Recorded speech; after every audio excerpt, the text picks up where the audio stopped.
There's this old adage of if the facts are against you, argue the law. If the law is against you, argue the facts. And if they're both against you, you scream like hell. But the fact of the matter is that the law and the facts are with us, and it's the other side that has been screaming like hell, because they do not have that. They are only able to advance their position through stirring up racial hatred, through invoking ancient blood libels.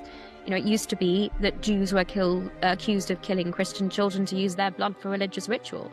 Now it's Jews are accused of targeting Palestinian children or starving Palestinian children. This is as false as the ancient blood libels, but they are as widely believed today, perhaps, as the ancient blood libels were in their time. And all of these legal terms, like occupation, ethnic cleansing, colonialism, apartheid, and genocide, these are the modern blood libel. Now, we have the tools to push back on all of these.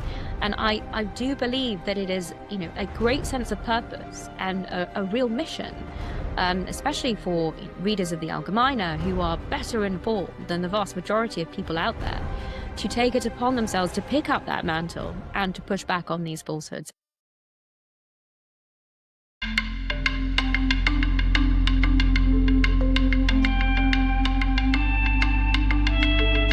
Welcome back to the J100 podcast. I'm David M. Cohen. Before we begin, I want to share one brief note. This conversation was recorded some time ago, before several of the most recent developments in international law, diplomacy, and the broader information war now shaping Israel's place in the world. And precisely because of what has unfolded in recent weeks, the controversies surrounding the ICC and the ICJ, the intensifying Lawfare campaign against Israeli leadership, and even the surreal political promises here in the United States to arrest the Prime Minister of Israel should he set foot in New York, we felt that now was the right moment to release this episode. Because the themes we discussed today aren't just timely, they've become urgent. My guest is the indomitable Natasha Hausdorff, a London-based barrister whose clarity on international law and moral courage in the public arena have made her one of the most compelling defenders of Israel on the global stage. Long before these latest headlines, before the ICC's controversial warrants, before the ICJ's rulings were publicly distorted, before local politicians in the West began using international law as a rhetorical weapon, Natasha was sounding the alarm. She has been explaining with rare precision how international law is being inverted, manipulated, and weaponized to attack the Jewish state. In our conversation, recorded prior to this latest wave of legal and political escalation, Natasha walks us through the mechanics of lawfare, how false legal narratives gain traction, how media infrastructures repeat them, and how Western institutions, sometimes knowingly and sometimes out of ignorance, amplify them. She explains how terms like genocide, apartheid, and occupation have become modern blood libels, detached from their legal meanings, but deployed with extraordinary force. She lays out why understanding the ICC, the ICJ, and the UN structural biases is no longer optional. It's part of the battlefield. Listening back, I was struck by how prophetic Natasha's insights now sound. The misreporting, the weaponizing of legal terminology, the political theater dressed up as jurisprudence, the rapid export of anti-Semitic narratives into mainstream discourse. She saw all of it coming, not because she's a fortune teller, but because she understands the architecture of these institutions and how vulnerable they are to abuse. This episode is not just an analysis, it is a call to literacy, a call to clarity, a call to courage. At a moment when Israel's legal, diplomatic, and moral standing is under relentless attack, when international law is being bent beyond recognition for political ends, and when even Western leaders play recklessly with language they do not understand, Natasha Hausdorff provides something rare, an anchor, someone who knows the law, someone who respects the law, someone who refuses to allow it to be turned into an instrument of disinformation. So although this conversation was recorded earlier, its relevance is only intensified, and perhaps in ways none of us could have anticipated at the time. I hope you'll find this episode as clarifying, grounding, and galvanizing as I did. Here is my conversation with Natasha Hausdorff. Natasha, thank you so much for making the time and for being here. David, it's my pleasure. Thank you. I've been a fan of the Algemeiner for many, many years, and I've certainly been to one of your galas when I was living in New York. Oh, wow. I think that was 2018. I was so impressed by the level of support that you were able to corral into a very beautiful ballroom. So it was a great honor to be included in your very prestigious list. Thank you so much, and thank you for that shout out. We really appreciate it. So, tell our audience a little bit, just in terms of who you are in your own words, kind of where you grew up, what your ambitions were as a young lady. I'd love to hear a little bit.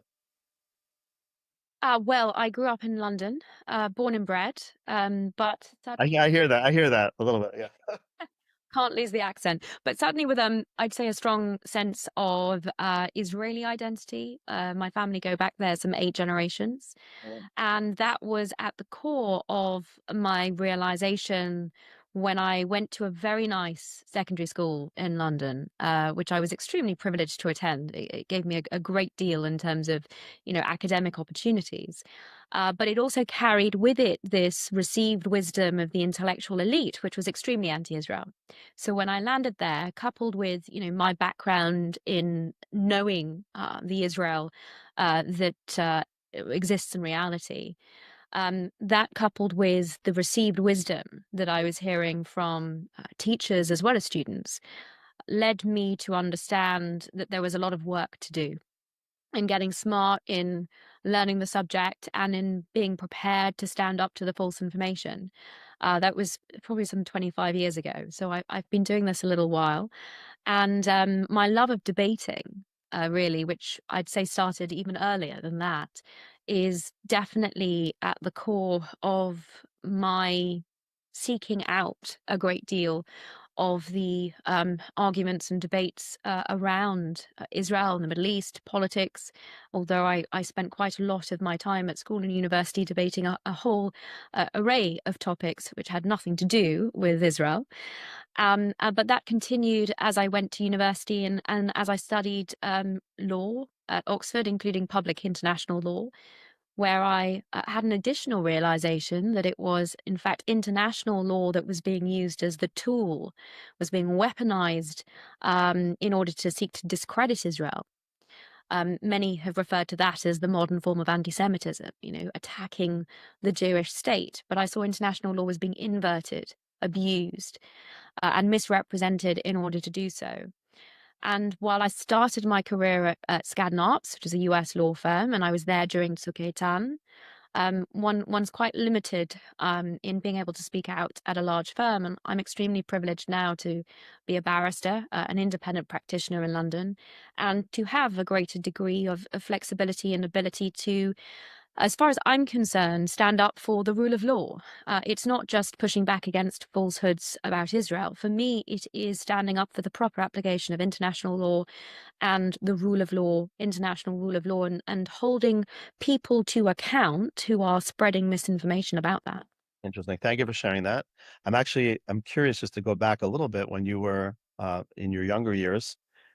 Did you have other classmates that you engaged in conversation that also kind of felt like, hey, this is not resonating, doesn't make sense about Israel? Or were you kind of like a loner in that primary school that you mentioned? It was a big treat to go there, and then you kind of learned what the party lines were. What was the dialogue kind of outside the classroom, or even within the other students? Did you find that other people it wasn't resonating with, or it was resonating with? I'm curious. So this is secondary school, high school, that this change really took place. And unfortunately, I was the only one. I didn't grow up in the Jewish community in London at all. So until I went to university, I really thought there were 3 other Zionists in the whole of the UK, my parents and my sister.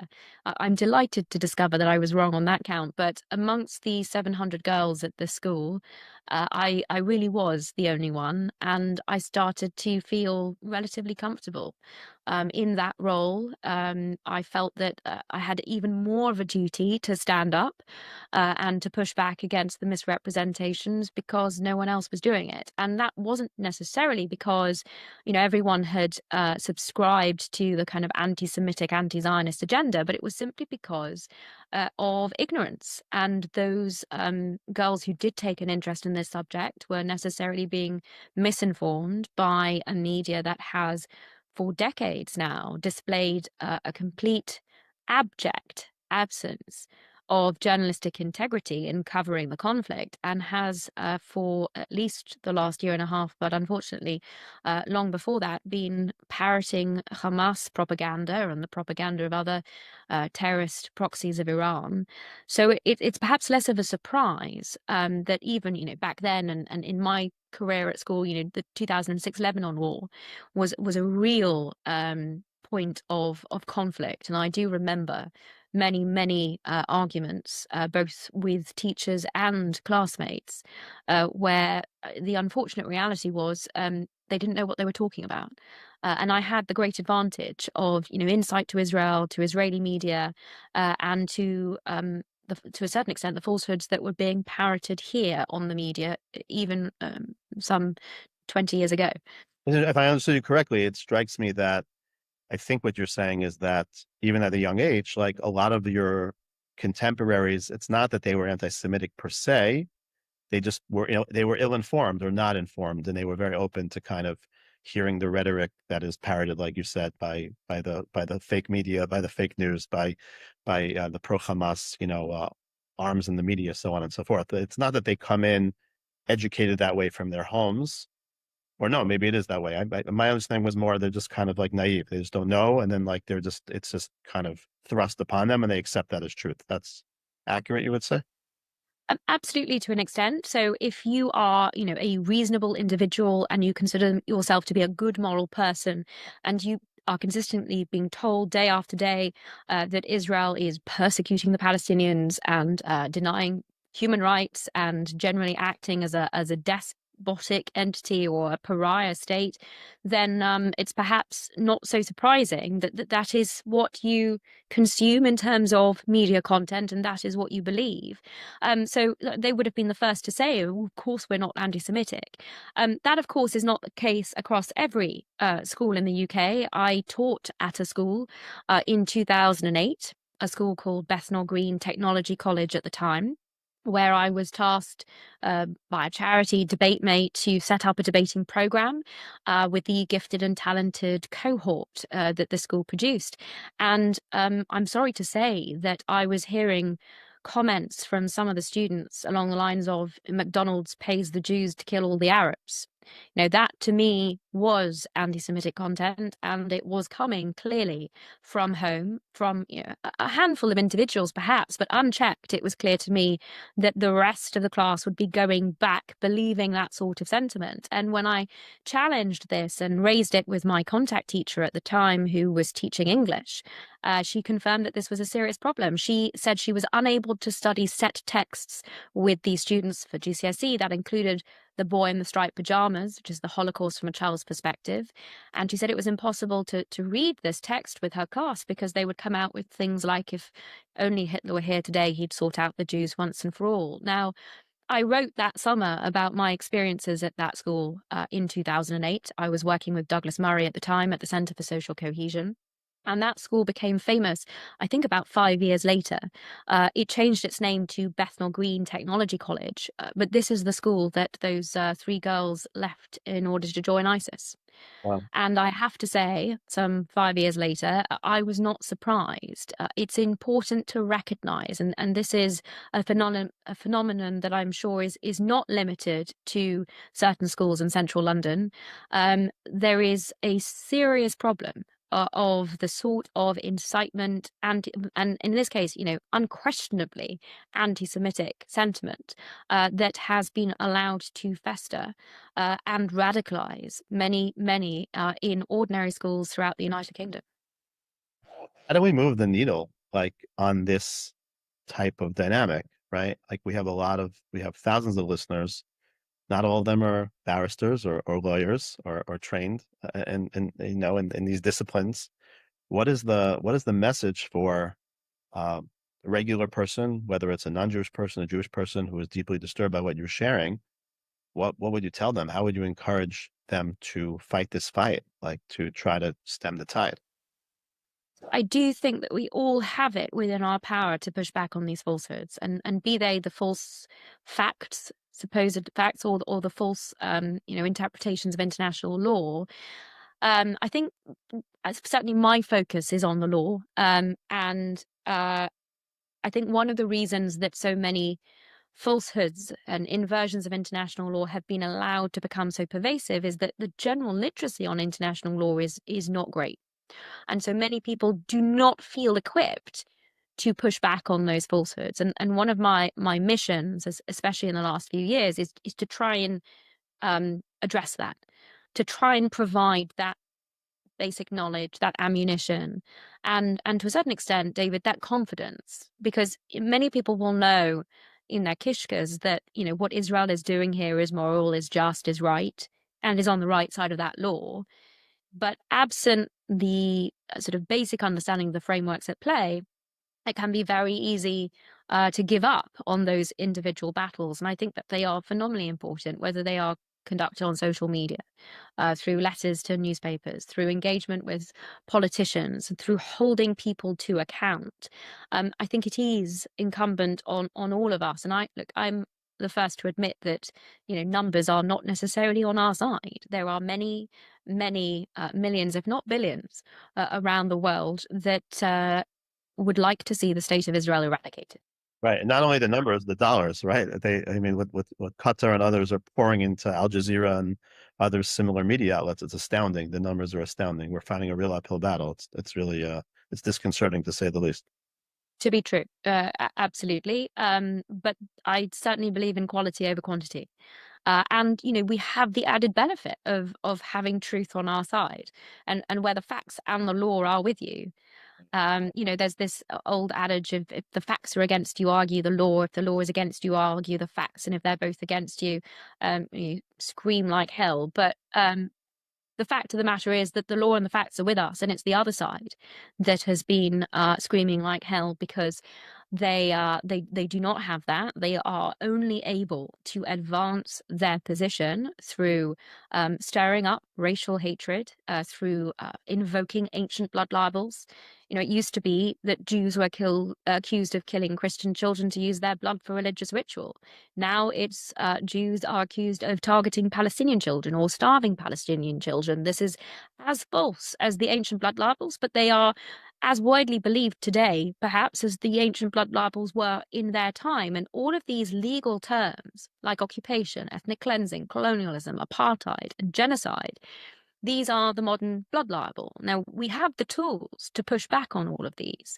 And I do believe that it is, you know, a great sense of purpose and a real mission, especially for readers of the Algemeiner, who are better informed than the vast majority of people out there, to take it upon themselves to pick up that mantle and to push back on these falsehoods, and to really view this as part of that mission. And in some respects, you know, their Miluim, their reserve duty. So many of Israel's soldiers have been fighting in Gaza, in Lebanon, in areas in the West Bank. And that is not a defense of the Jewish people that everyone is able to take on, but there is definitely something that every single individual can contribute in their own way, with their own strengths, their abilities, and it's just finding the right niche and the right way to contribute. And I think this is, you know, so important, because it is not just Israel's fight. This is a civilizational war.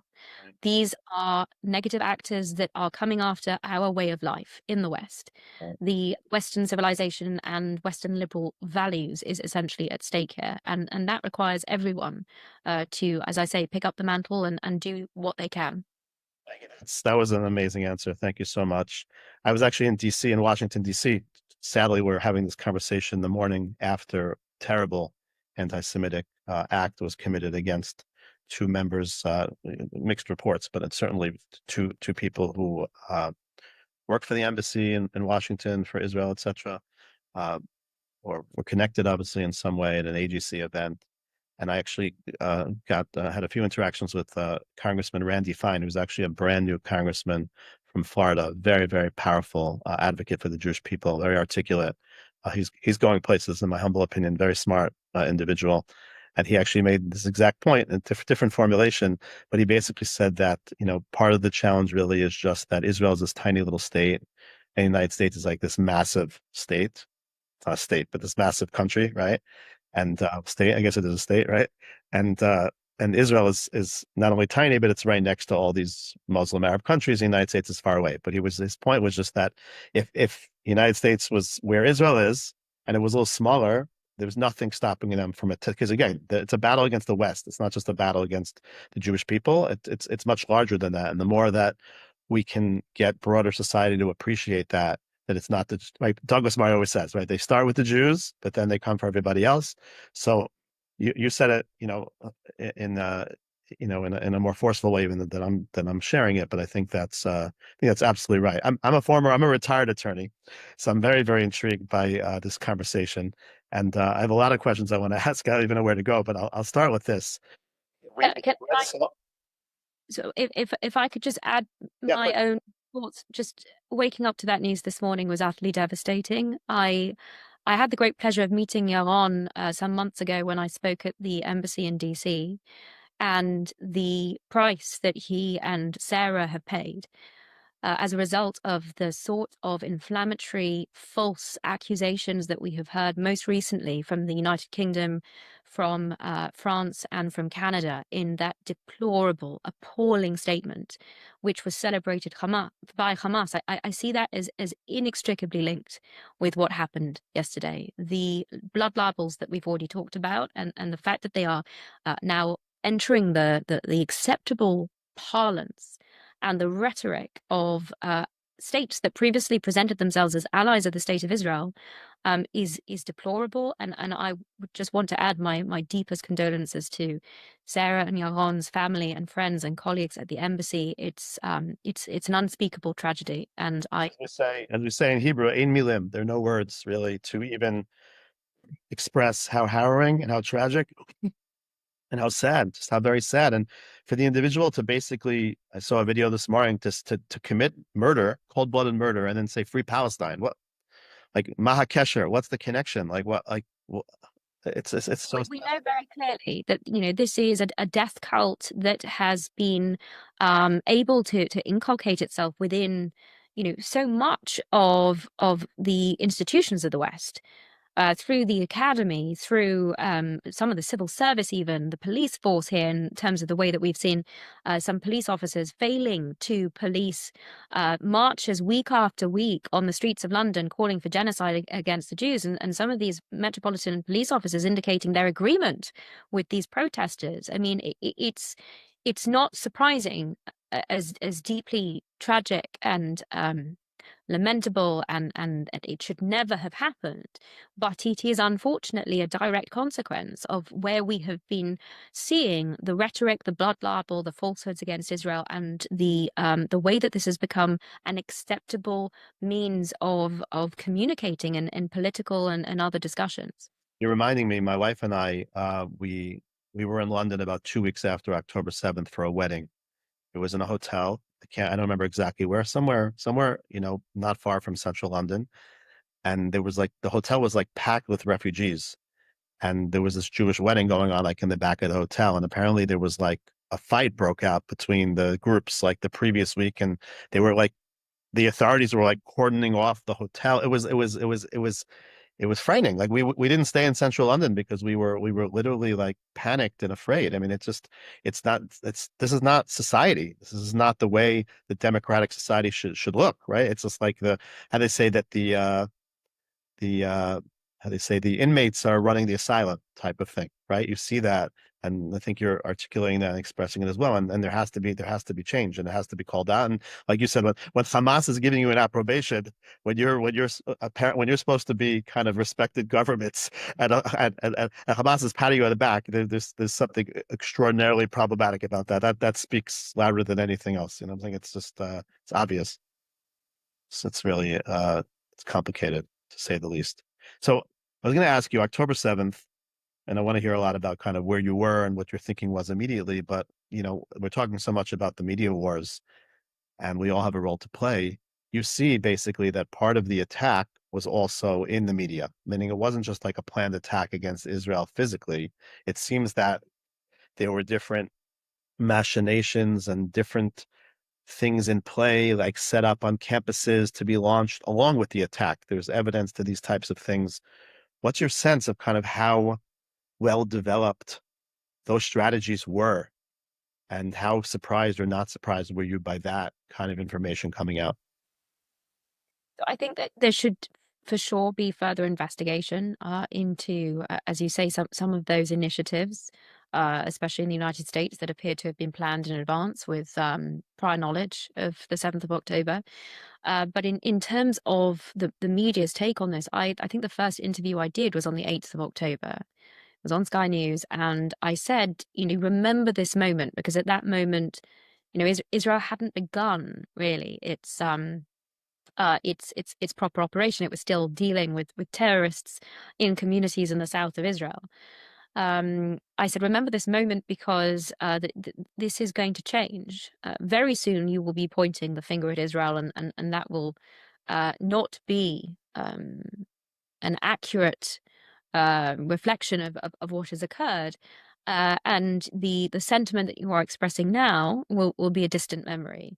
And frankly, I thought maybe it would be, a few months, maybe weeks, and it was ultimately a matter of days before the media started turning on Israel, and the same blood libels started being repeated. I mean, I remember the night of the Al Ahly hospital strike, which was the 17th of October, just 10 days later.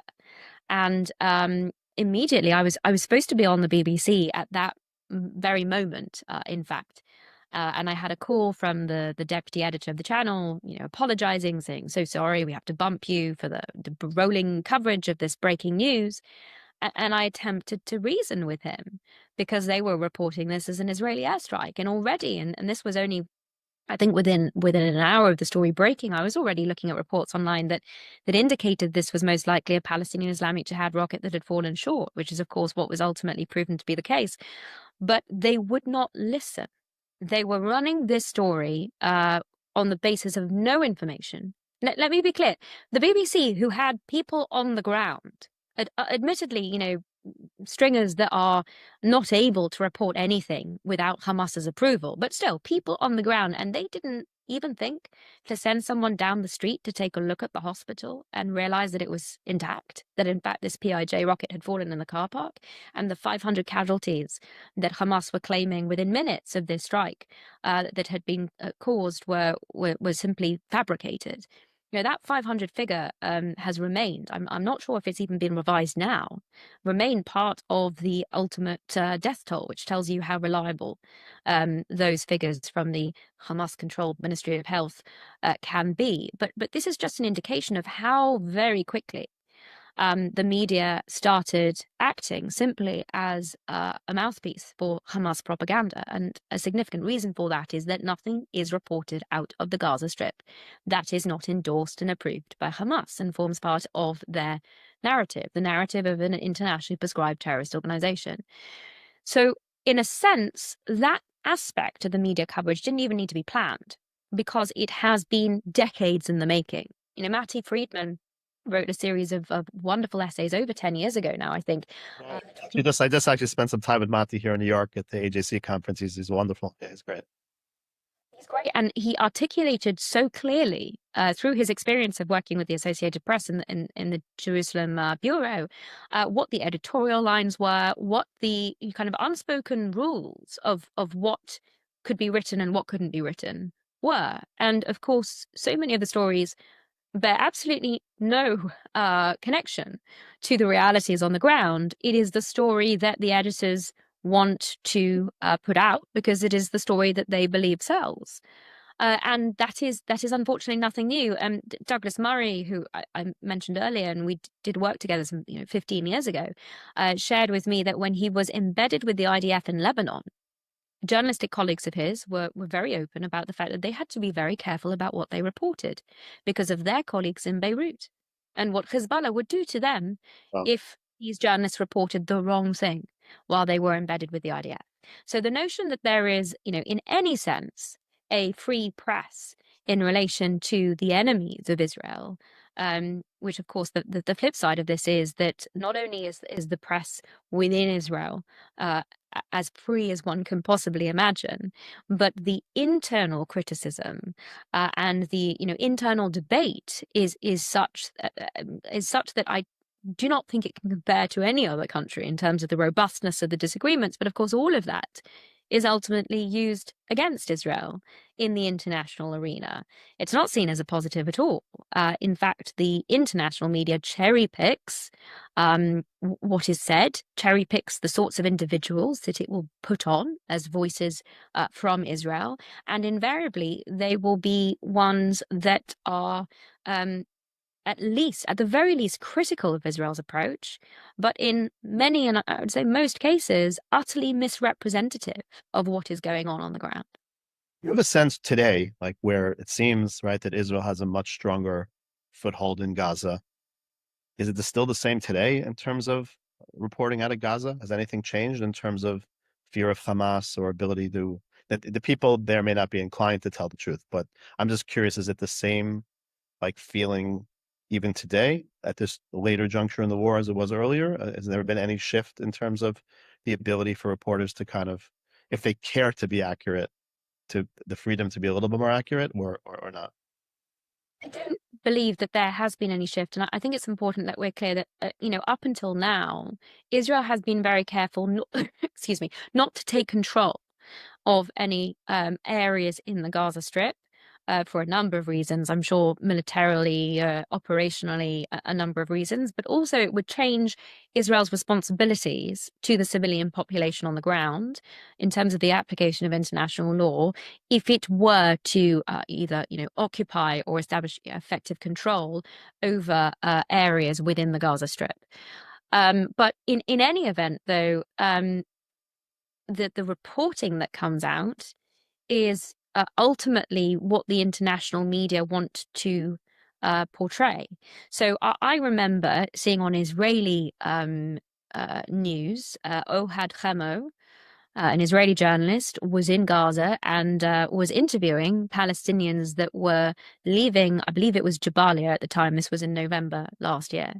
And he had them on record, their faces were blurred for their own safety and protection, being very frank about the fact that Hamas was the cause of their troubles, that they in fact thanked Israel and the moral approach that Israel had taken, and the fact that Israel gave them humanitarian assistance and Hamas was killing them and shooting them, and had brought down this destruction on their heads. I did not see those reports anywhere in the international media. It doesn't fit the narrative. It doesn't fit the agenda that is palpable in what it is that they have been reporting, including in these false allegations of starvation in Gaza. That we've had this allegation of 14,000 babies dying of starvation in 48 hours if they're not reached, which was reported in an enormous array of outlets before it was walked back for being, quite frankly, unbelievably ridiculous. But we've also seen photos and video images of allegedly starving children, starving because they didn't have access to food, next to incredibly well-fed mothers. Within the same shot, I have never encountered a mother who would eat before her starving child. Right. And the fact that these canards, these falsehoods, these have repeatedly been demonstrated to be very sick children who could not intake food, who were malnourished for reasons other than the availability of food, who were malnourished because of their very serious medical conditions, that have been beamed across the world as supposed evidence of this blood libel that Israel is starving children. And not one individual seemed to question why it is that the mother that was sitting next to the bedside of this child did not look in any way malnourished. That is not reasonable to me. That is not demonstrative of any sense of journalistic integrity. And frankly, that is taking the international public for fools. And it is deplorable to me that the international community seems to be falling for it. I mean, what that says about the level of intelligence generally is one thing. But to see, if I talk about the United Kingdom for a moment, to see David Lammy embracing this ridiculousness, to see even the Prime Minister Keir Starmer doing so is deeply, deeply troubling. And I think it raises a great number of questions, about not just the media, but the willingness of people to believe, despite the clear evidence to the contrary, that the Jews are starving children. Right. Unfortunately, it's not hard to believe. Unfortunately, knowing the history of the hatred of the Jewish people and anti-Semitism. But thank you for articulating that so clearly.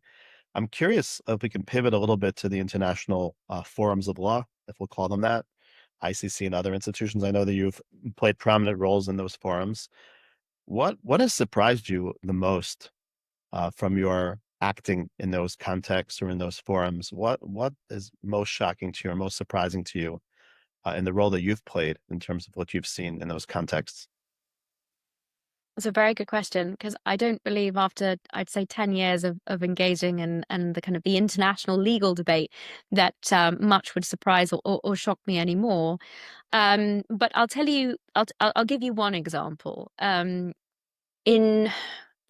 January 2024, the International Court of Justice issued its first provisional measures order in the case that South Africa has brought alleging genocide. Now, you and I, and I'm sure many of your viewers will understand intuitively that this is an allegation that is beyond ridiculous. And if it wasn't so serious, it would be laughable. And in fact, immediately after that first provisional measures order was made, I was on SABC, which is the South African version of the BBC, and my counterpart was celebrating, isn't it marvelous, now we can finally use Israel and genocide in the same sentence and nobody can tell us otherwise. That was, as I see it, the motivation of South Africa to bring this case, to shift the acceptable debate and the Overton window, if you will, on what it was acceptable to say about Israel. But the allegation of genocide in and of itself is nothing new.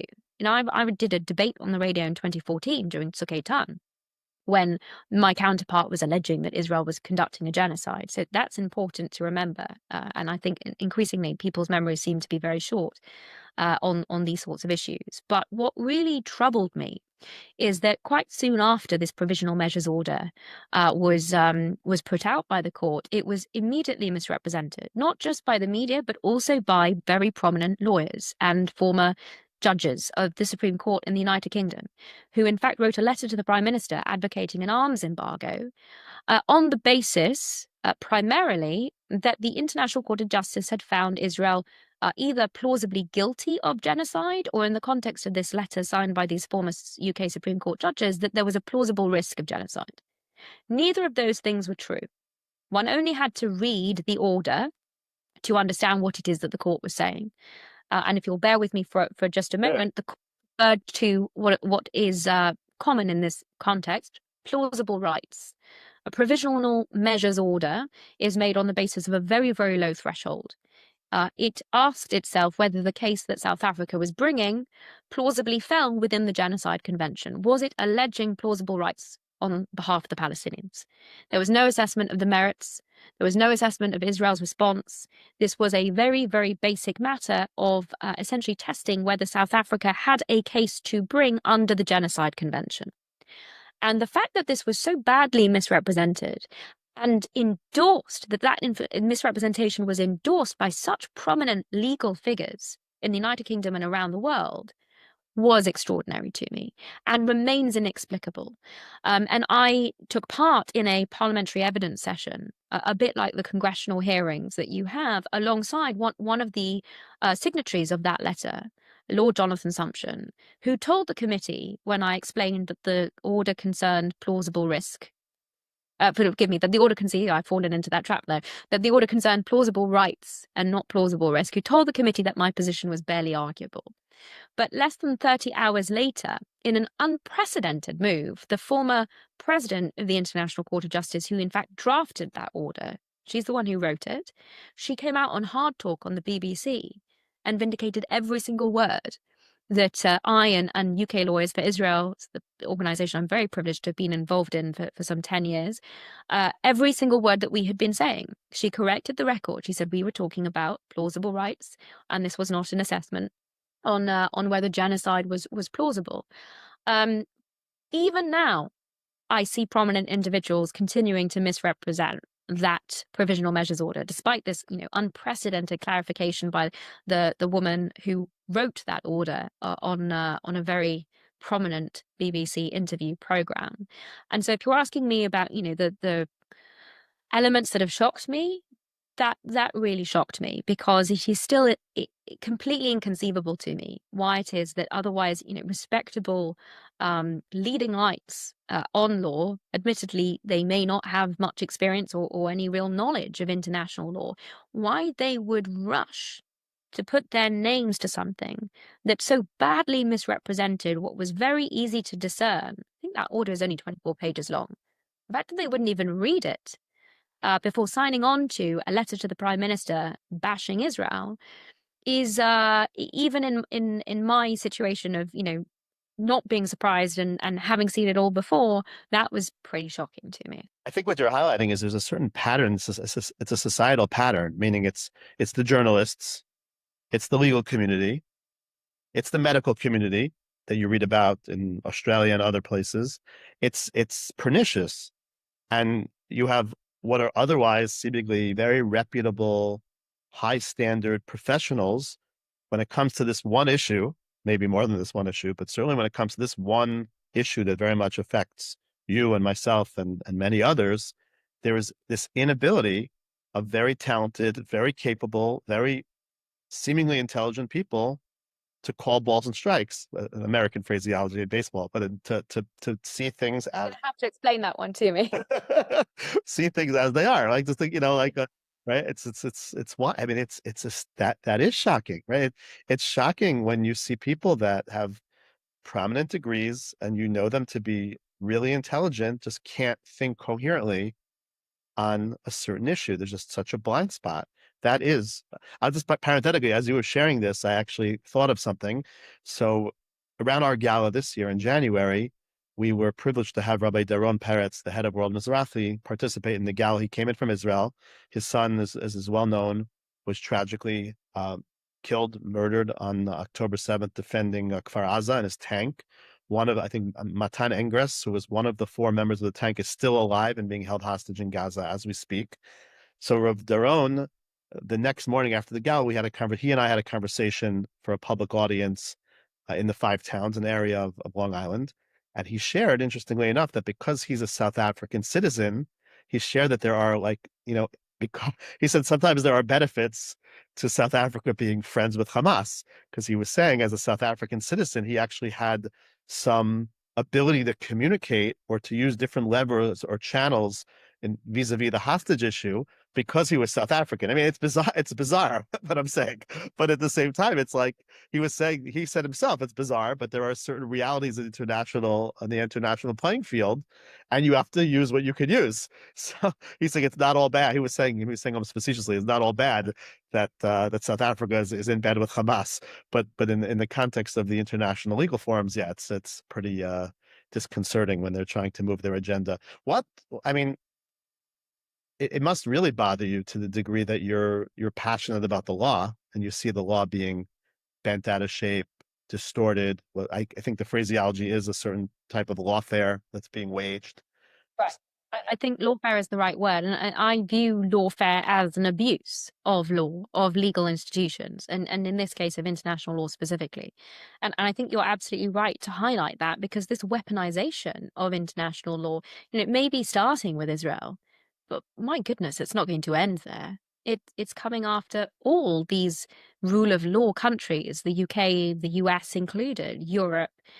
And in fact, it reflects a battle, if you will, that has been ongoing for decades between rule of law countries that view the law as a curtailment on government power, and the despots and dictatorships of this world that in fact view law differently. They view it as a means of wielding power.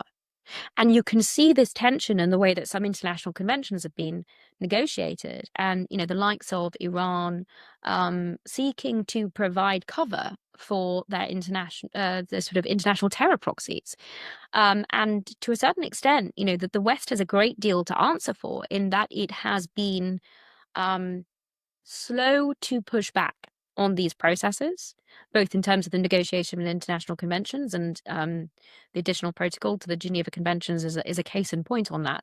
But also now, there are we've talked about the ICJ, we haven't yet talked about the International criminal court, which has jurisdiction not over states but over individuals, which has also been utterly abused in this context, and has issued arrest warrants without jurisdiction and breach of its own rules and on the basis of entirely false information against former Defense Minister Yoav Gallant and the Prime Minister of Israel, Benjamin Netanyahu.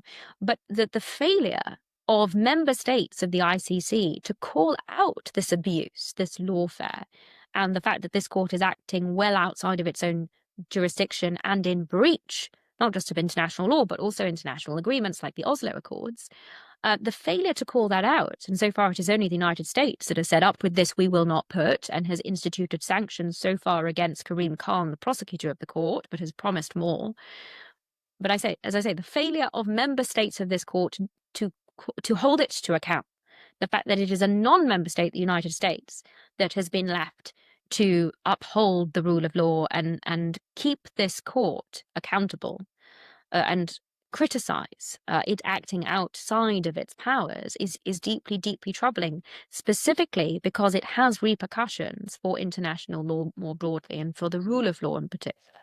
It kind of reminds me of the United Nations, to be honest. Like, I don't even know what the point of these entities are today, other than seemingly maybe there is some point. I don't know. Maybe you can educate us. Like, what really is, in some idyllic way, without all this anti-Semitism and all this chicanery, like, do these institutions actually have real purposes? I guess the UN theoretically would have such a purpose as well at some point in history, but it hasn't really been able to do that. So I'm at a loss what these institutions are really for today.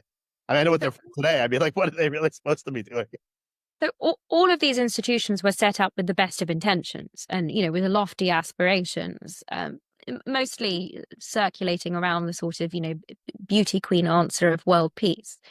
But they have been taken over somewhat because of the clash of interests that I described between rule of law countries and non-rule of law countries, but also in respect of Israel, because there is an inbuilt majority against Israel at the United Nations, which is not a democratic organization, where the new leader of Syria has the same vote as the whole of Germany. That there is something deeply flawed and problematic with this United Nations setup. What I would say is that I think that the one real positive that the UN affords is a forum for states to come and talk to each other. But that is probably where it should end. The notion that there should be any voting, that there should be resolutions, and therefore the need, in fact, also for the Security Council. If you take away the voting in the General Assembly, you no longer have the need for the P5 and the Security Council. If you take away any lawmaking power from the United Nations, then I think you vastly improve this institution, this organization, and you take away some of this kind of nonsense power playing about certain resolutions being put through the Security Council and one or other of the P5 vetoing it. So there is a great deal that needs to be done and investigated, and if anyone with influence is listening, then a congressional inquiry perhaps into the good and the bad of the United Nations and what must be gotten rid of and what little perhaps might be worth saving, I think would be a very useful exercise for the United States to conduct. And I think the US, is in an unusual and positive position to be able to do that, not least because of the serious amount of funding and support that it provides to the United Nations. So that would definitely be a productive exercise.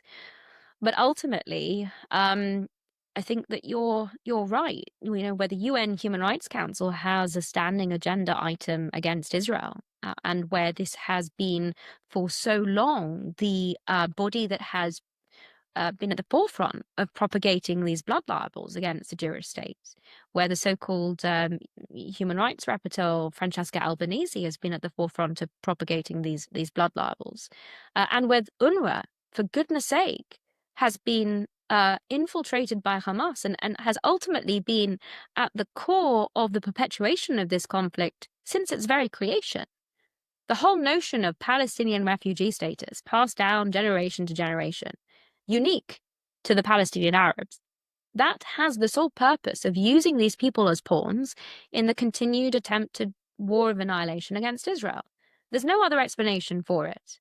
No other refugee status is passed down generation to generation with the promise, as it initially was and ultimately throughout the Arab world remains, that once the Jews are pushed into the sea, these individuals, all of these generations later, will be settled in Tel Aviv and Haifa and Yafo, and that has to change. So I think you're absolutely right. A root and branch reform or even dismantling of the United Nations and of so many of these UN organizations that are responsible for perpetuating the suffering of Palestinians and Israelis alike, as well as many, many other groups around the world, is long overdue. Thank you for sharing that. I have a little bit of a pivot question. It's a legal question, but it's something that you were saying kind of echoed in my mind in terms of the strategy and what's going on really descriptively.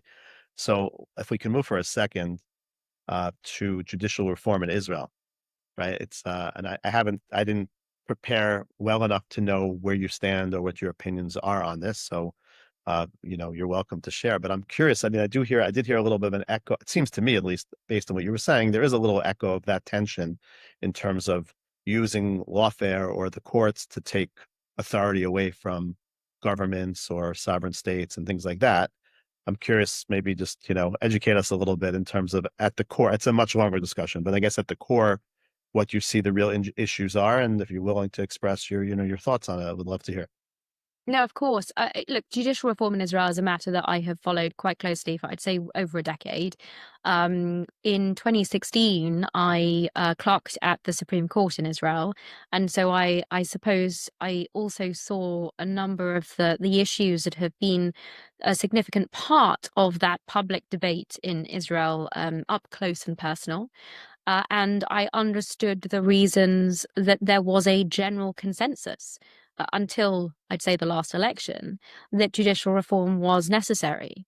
Ever since the so-called judicial revolution, where Aaron Barak did away with standing, arguably also, certainly lessened the criteria for justiciability, had led many to acknowledge that in this respect, the judiciary had overreached, had inserted itself into the political arena, and that carried with it frustrations, not just frustrations of the politicians, but as I understand it, frustrations of the electorate.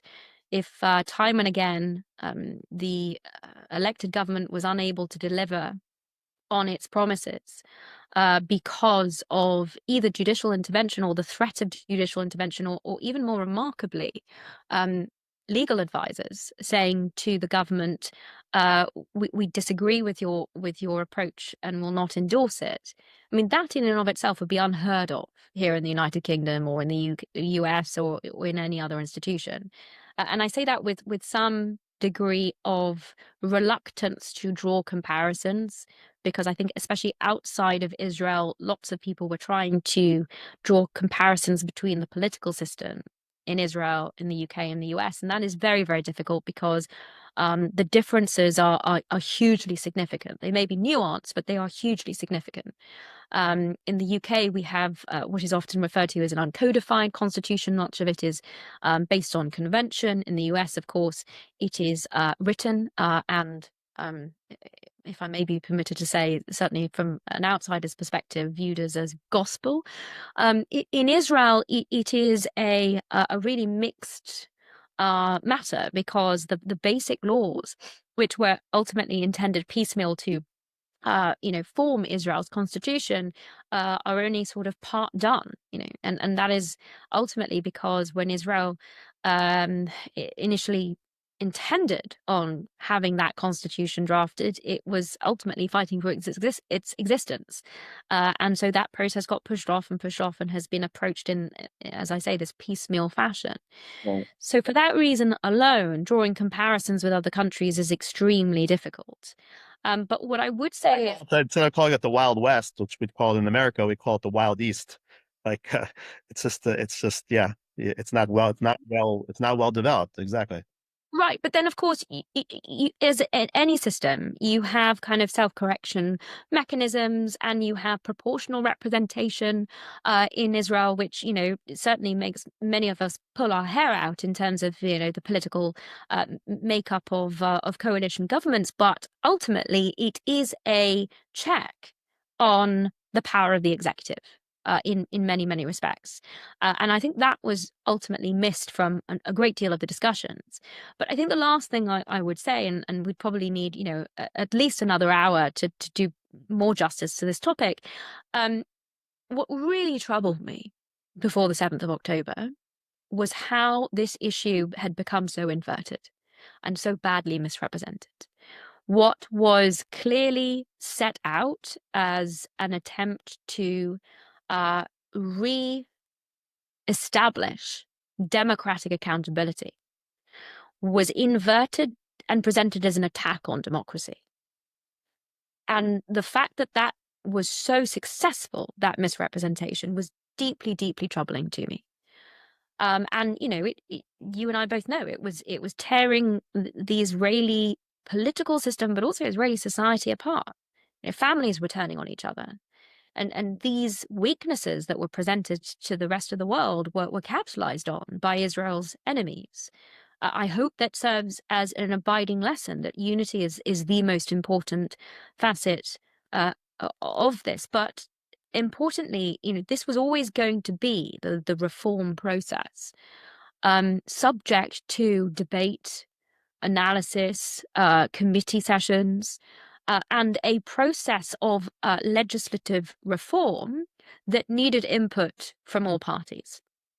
The moment that certain entities decide that they don't want to engage, that they don't want to be part of that legislative process, but instead they want to try, and either burn the system down or put things through in a non-democratic fashion, or whichever way people want to view this, that's when the breakdown occurs. So when reforms are meant to be debated, and the amendments that are put forward is that the pilots should be made the kings of Israel, or there should be mandatory ringtones, funny ringtones for members of Knesset, that is at the heart of the breakdown of the political and legislative process.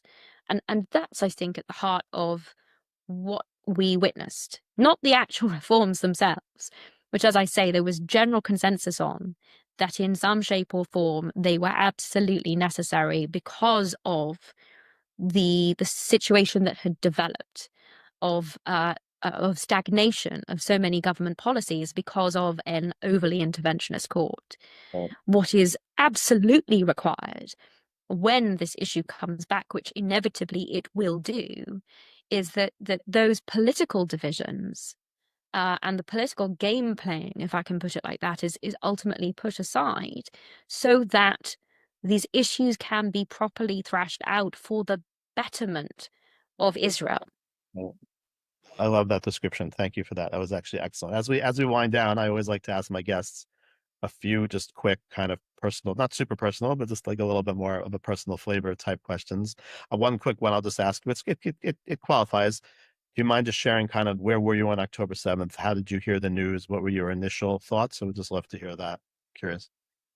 It was, as I think with many people, as I woke up and saw that my phone was exploding, and deeply, unfortunately, I watched this develop on many social media groups, and I'd seen WhatsApp, Telegram, that sort of thing. So was certainly seeing a great deal that was not being shared on mainstream media, and those things will certainly never leave me. I would say that I was shocked but not surprised. The theme today, unfortunately. And the reason I say that is that it was perfectly evident that Israel was at war from the first moment that I was seeing what was happening. The shock was that Israel's enemies had been so successful in penetrating its defenses. Everything, the received wisdom of very sophisticated electric fence, the set up, especially around the south, to contain the terror threat from Gaza, the fact that that had been entirely overcome was deeply shocking. But the fact that I'd say the consequences of that were in no way surprising. Anyone who has followed, Arab media knows exactly what these people wanted to do to Jews. And so the consequences of that, and the slaughter and the torture and rape and mutilation and abduction of civilians was unfortunately certainly not a surprise to me. But I think, if there's anything that we take away from that, it is a renewed commitment to the security of the Jewish people and the state of Israel. And that is not just through learning the lessons of the 7th of October for the security services, but it is also through making sure that Israel is able to defend herself unhindered by international discourse and misrepresentation of the situation. When I have spoken to friends of mine on the ground in Gaza, and I have asked them, how's the war going? Often the response I've had is along the lines of, not bad, considering we're fighting with both hands tied behind our back.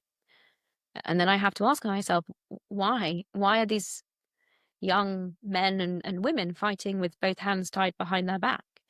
And it is ultimately because of the misrepresentations in the international community, because of the inversion of international law, because of what is going on at the ICC and the ICJ, and bodies at the United Nations and on mainstream media, because that inevitably feeds into the policy formation and the decisions of so-called allies of Israel to unjustly criticize and make false allegations that Hamas encourages and embraces. And that is why they have been fighting with both hands tied behind their back. And well, kind of doing a bit of a full circle here, but we come back to the importance of every single one of us picking up the mantle to ensure that that is not the case going forward. Thank you for that. If Natasha Hausdorff wasn't a barrister, she wasn't an attorney, what would she be? That's a really difficult question to answer. I really think I found my calling as an advocate, as a barrister. Maybe as a formulated differently. Did you ever? I love my job. What would I do? What would I be? I perhaps in another context I might have said journalist, but considering the abject absence of journalistic integrity, I certainly would not want to enter that profession. So I'm gonna have to stick with barrister. The one downside is the wig. But I can get over the wig and gown, because really, being a barrister and also having a commitment through these professional obligations that we have to the rule of law is a deep honor and privilege. Beautiful. Final question or two. You're relatively young, from my opinion. I think you're relatively younger than I am, if I'm not mistaken. I'm curious, just being a young advocate, kind of, have you run into kind of pushback?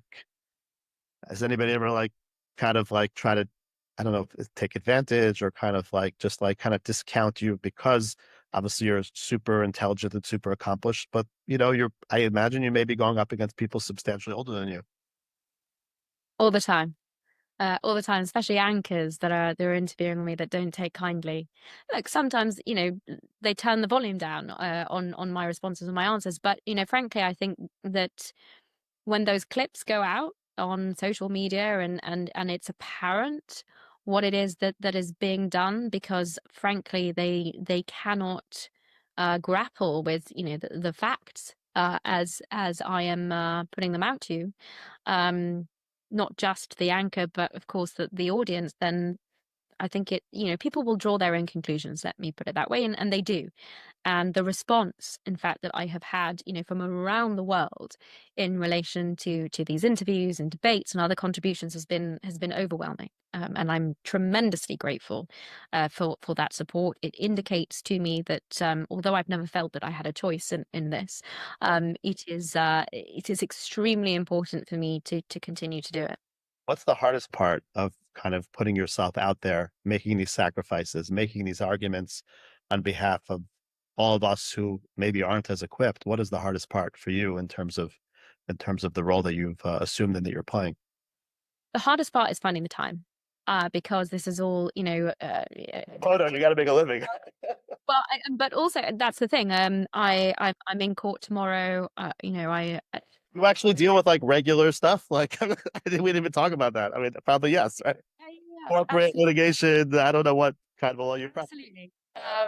You actually are like a regular lawyer. Like this, is like in your spare time. This whole conversation. And it keeps me sane. I have to say, if I was doing this full time, I might, given the circumstances and everything we've discussed, I might go completely mad. But that is extremely important to me. But it does mean that time is always an issue, and I would say that ultimately that, and being kind of strategic and trying to prioritize things, but also I'm extremely conscious, David, of the fact that I don't manage to respond to everyone, and I do hope that people bear with me, and recognize that it is not through malice. I would like nothing more than to be able to engage with absolutely everyone that writes in with questions and discussions and wants me to write an essay in response, and I value those correspondences enormously. I'm just stuck for they're not enough hours.